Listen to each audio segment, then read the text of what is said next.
Muy bien. Bueno, la idea de hoy es tratar de conversar un poco sobre el desarrollo organizacional vinculado con lo que ya vimos la clase pasada de cambio. Disculpen que tenía el teléfono, lo voy a poner en silencio.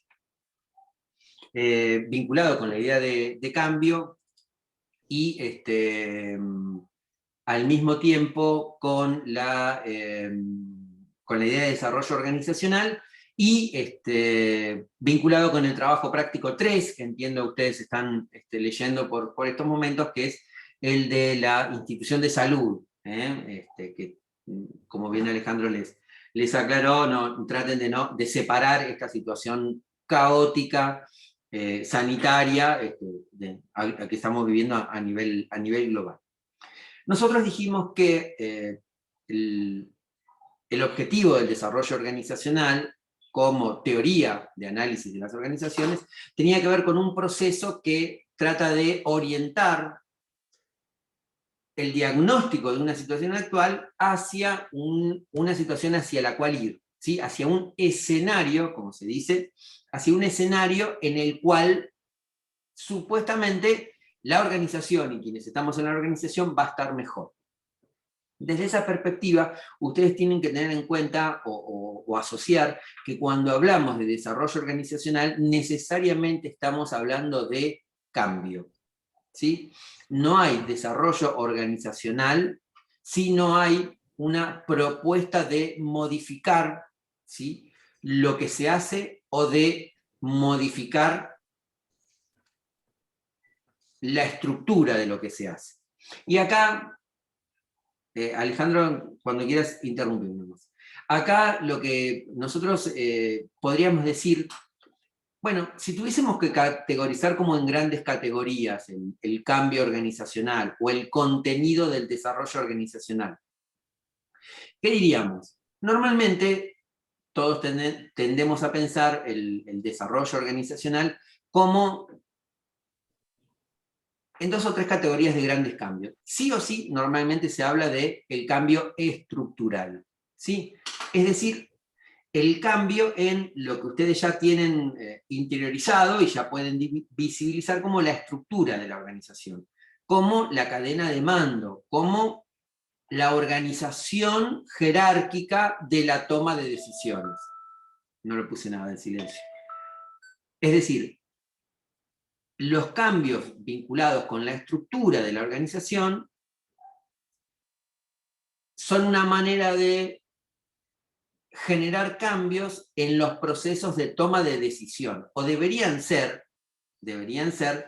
una manera de generar cambios en los procesos de toma de decisión. Es decir, de nada me sirve cambiar un departamento de lugar, de nada me sirve crear una nueva división, de nada me sirve crear algo que en todos lados tienen la idea, de nada me sirve crear una coordinación, como, che, estas tres áreas no se pueden poner de acuerdo, los jefes se llevan mal, esto es un quilombo, bueno, vamos a designar una coordinación. Entonces, parecería que como coloco en la estructura de la organización un peldaño superior, los procesos de toma de decisiones que estos tres lugares inferiores venían haciendo se van a corregir.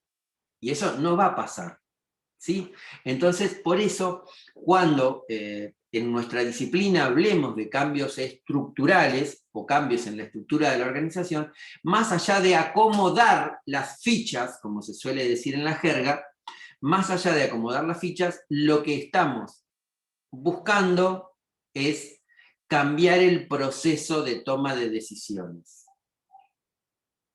¿Eso se entiende? ¿Sí? Entonces,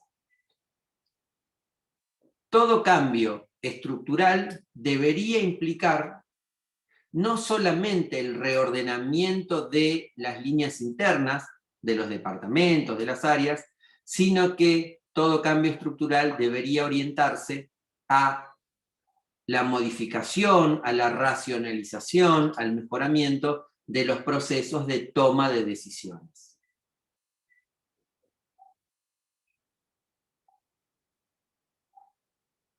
¿Sí?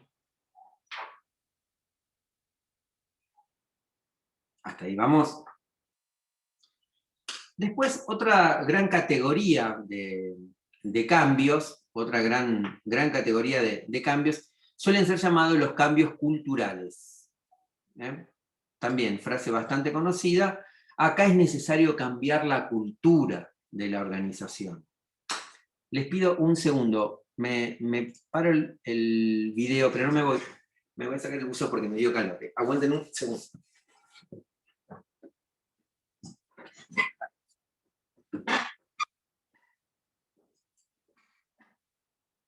Acá estamos. La otra gran categoría en la cual uno podría clasificar los procesos de desarrollo, de cambio organizacional, tiene que ver, decíamos, con los cambios culturales. También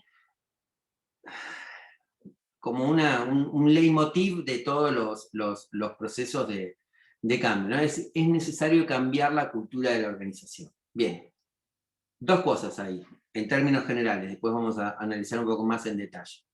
En términos generales, para cambiar la cultura de la organización, deberíamos más o menos tener en claro, primero, cuál es la cultura actual de la organización. ¿Sí? Segundo, ver hacia dónde queremos llevar esa cultura. Y tercero, ver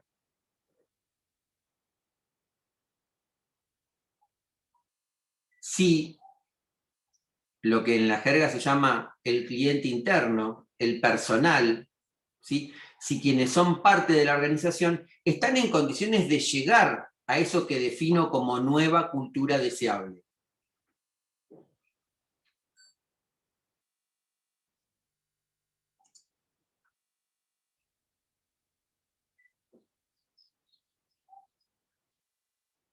¿Sí?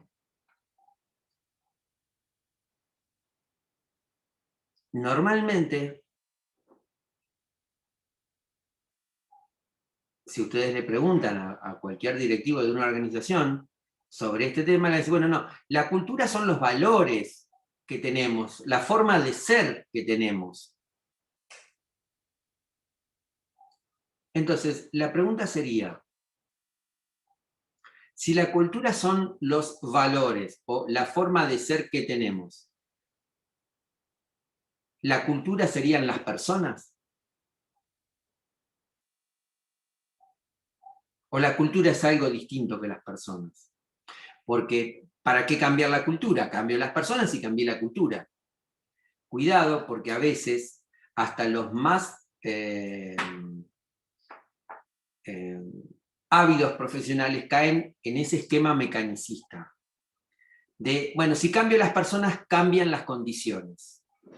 Y no necesariamente.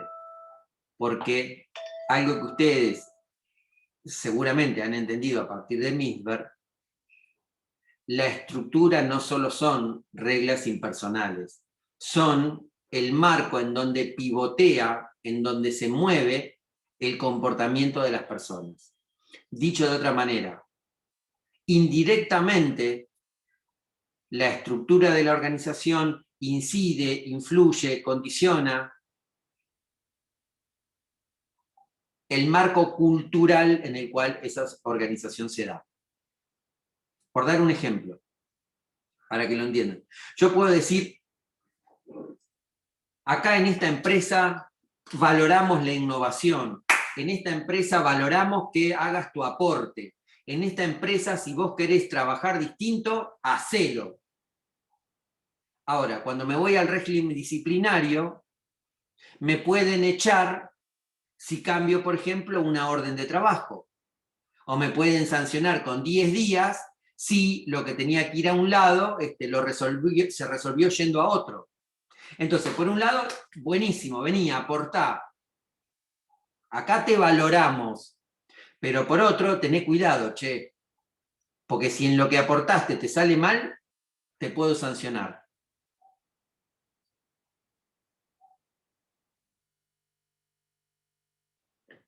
Por eso,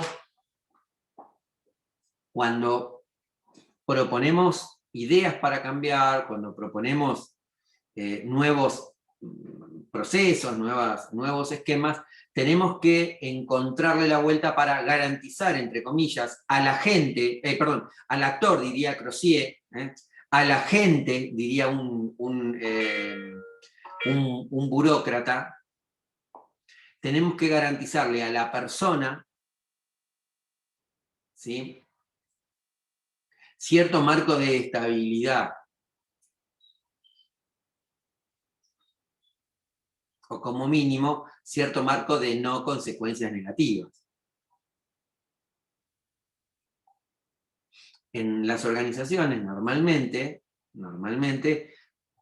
cuando uno es nuevo y en su grupo de trabajo dice, che, pero mira, esto ¿por qué no lo hacemos distinto? Ah, vos porque no lo conociste a García, quiso hacer las cosas distintas y ahora García, anda a buscarlo. ¿No? Así, eso hay que tener cuidado. Y finalmente, la tercera gran categoría en la cual podríamos clasificar el cambio organizacional es el cambio en las personas. El cambio en las personas. Normalmente decimos que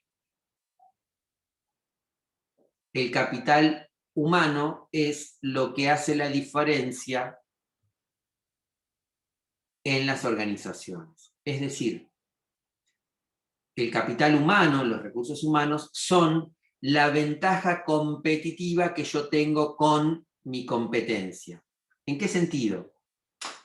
Una máquina, no sé, que suelde, una máquina que cosa, una máquina que corte, chapa, tela, más o menos se puede conseguir en cualquier lado. Tendré financiación, no tendré financiación, tendré poder para comprar 20 máquinas, tendré capacidad para comprar una. Pero la máquina, el capital físico es más o menos adquirible por todos. Está en el comercio para todos. Esto es así hoy. Hace 100 años,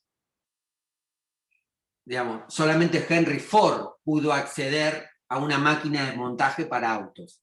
Hoy por hoy, con el desarrollo global del capitalismo, de la industria, del procesamiento de la industria, más o menos cualquier máquina que pueda hacer cualquier cosa la podríamos, puede ser un activo para cualquiera de nosotros. ¿Dónde está la diferencia? No en la máquina, en el aporte humano. Por eso ustedes van a escuchar mucho, se debatió mucho en la administración política anterior, ha quedado un poco tapado en esta administración por el COVID y la situación, se debatió mucho el tema de la ley de inteligencia artificial, ¿sí? De la ley, digamos, de darle incentivos a el recurso humano para que innove, para que cree. Bueno, porque precisamente la diferencia está en el capital humano, en el aporte humano que cada uno de nosotros hacemos a la organización. No sé, por dar un ejemplo, un edificio lo podemos hacer cualquiera, digamos, con cierta capacidad, comprar bancos y sillas y pizarrones y proyector y todo eso lo podemos hacer cualquiera. Ahora, el nivel de los docentes va a marcar la diferencia entre una educación de más calidad y una educación de menos calidad. ¿Bien? A eso apunta este tema de los cambios de personal. Lo que pasa es que tenemos que tener cuidado con eso, porque creemos que cambiar personal es cambiar personas. Y en realidad, cambiar personal tendría que ser cambiar la conducta, ¿sí?, del personal que tengo. Es decir, poder avanzar en un acuerdo, organización, actor, que es necesario hacer las cosas distinto porque tenemos que apuntar a otro escenario. ¿Sí? Ese cambio de personal en nuestro país, cuando uno lo habla en las organizaciones, enseguida crea el temor de el retiro voluntario, de los despidos por nuestra historia reciente. Por nuestra historia reciente. Si ustedes analizan el mapa de las organizaciones en el país, cursaron economía, ¿saben lo que es la población económicamente activa? ¿sí? ¿Vieron cuando se habla de empleo, desempleo, todo eso? Bueno, la población económicamente activa es un tema estadístico. Personas de entre 15 y 60 y 65 años que pueden ser mano de obra, que pueden trabajar, que salen a buscar trabajo en realidad. O tienen o salen a buscar trabajo. Bueno, el crecimiento del empleo privado en organizaciones, el motor en los últimos 30 años en la Argentina han sido las pymes.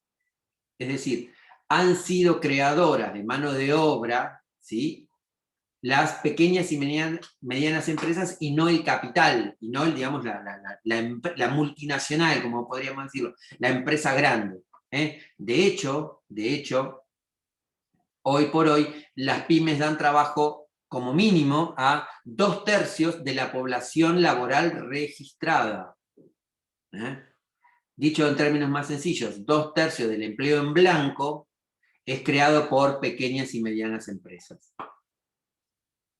¿Sí?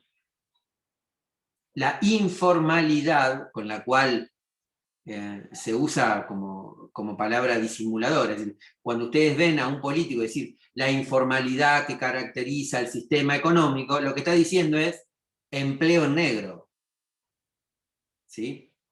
Nosotros teníamos un autor, una ficha que leíamos cuando la materia era anual, que es Chris Argyris, que hablaba de la destreza incompetente. La habilidad de ciertos directivos, de ciertos CEOs, para decir como cosas que quedan bien, pero que en realidad no dan cuenta de la situación o del problema, ¿no? Entonces, esta expresión de nuestro sistema económico se caracteriza por una alta informalidad, es una manera elegante de decir, bueno, acá hay mucho empleo negro, y no lo hemos podido solucionar en muchos años. Es más, se ha ido agravando en muchos años. A tal punto, esto lo agrego, no tiene que ver, a tal punto que hoy por hoy se debate si estas agrupaciones de la economía popular se pueden sindicalizar o no. Con lo cual le estaríamos dando reconocimiento de sindicato a un grupo de personas que no tienen relación laboral. O la tienen, pero en negro. Y no lo decimos. Es un debate interesante. Entonces, hasta acá. El cambio organizacional podríamos caracterizarlo, digamos, como en tres grandes categorías. Sirve simplemente a los efectos de pensar, ¿no? Bueno, voy a trabajar en esta organización. ¿Cómo podría perfilar, otra palabra que se usa mucho, cómo podría perfilar esta propuesta que quiero hacer en función de un cambio estructural, un cambio en la estructura, un cambio en la cultura o un cambio en las personas? Cada una de ellas, cada una de estos enfoques globales, de estas teorizaciones de conjunto, se van a integrar con la dinámica propia de cada organización, con las características propias de cada organización.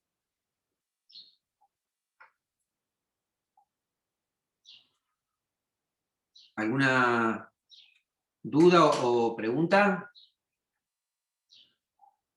¿Estamos? Bueno. Alejandro, más o menos quedó claro. Ahora vamos a seguir igual con desarrollo organizacional y vamos a tratar de hacer alguna referencia al trabajo, pero digamos, para vos, Alejandro, para el resto de quienes leyeron el trabajo y eso, ¿pueden ir como pensando, como tirando alguna idea entre lo que fuimos charlando y el trabajo que Alejandro les mandó? Sí, en realidad el trabajo que yo les mandé hoy tenía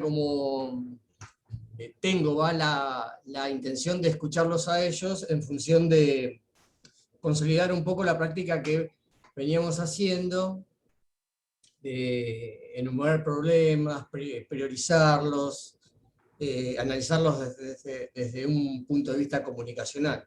Esto sería como incorporar un elemento nuevo que ya podríamos tomar, si se quiere, el mismo trabajo para plantearlo desde esta perspectiva para la semana que viene. Después lo vemos, a ver cómo anduvieron con esta primera parte.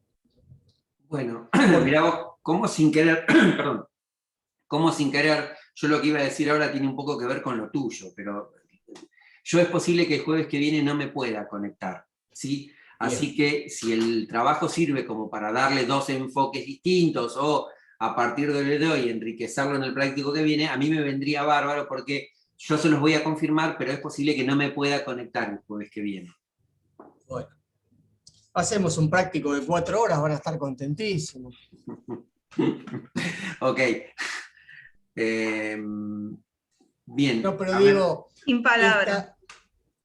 gracias. Esta es una mirada, es incorporar un elemento distinto a este mismo trabajo, que es una interesante práctica. Si podemos tomar, nosotros podríamos plantear un trabajo e ir dándole las distintas miradas, con los distintos temas, con los distintos autores. Bueno, es un interesante desafío. Después vamos a ver cómo responden hoy, porque mi idea es que trabajen ellos hoy. Ok, bueno, nos mató, Alejandro, hay que decirlo, nos mató a Yelén. Nuestra idea era en algún momento darles una película, creo que incluso lo habíamos charlado, ¿no? Que era Recursos Humanos. Sí, lo que pasa es que estaría bueno, pero ¿sabés por qué lo puse? Yo lo pensé, pero muchos compañeros y compañeras plantearon que había muchos problemas de conectividad en varios lugares. Y, ¿viste? Entonces digo, va a ser un problema para ellos. Digo, lo podríamos hacer, pero tendríamos que tener la seguridad de que la gran mayoría pueda acceder a una actividad para poder ver esa película. Yo creo que estamos a tiempo. Sería muy interesante. Yo en su momento, cuando lo hablamos medio como que lo frené, porque, viste, con el tema del robo de cables en varios lugares, me parece que unos cuantos días, unos cuantos quedaron desconectados. Yo, de hecho, en mi trabajo hace como un mes que no tengo teléfono porque se robaron los cables a 3 cuadras, pero digo, lo podemos ver, sí. Muy interesante esa película. Se puede aplicar a todo, ¿eh? A esto, pero maravilloso. Bien, bueno, vamos a buscar películas modernas, allí vamos a rastrear. Nos vemos en 5 minutos, nos tomamos 5 minutitos y regresamos.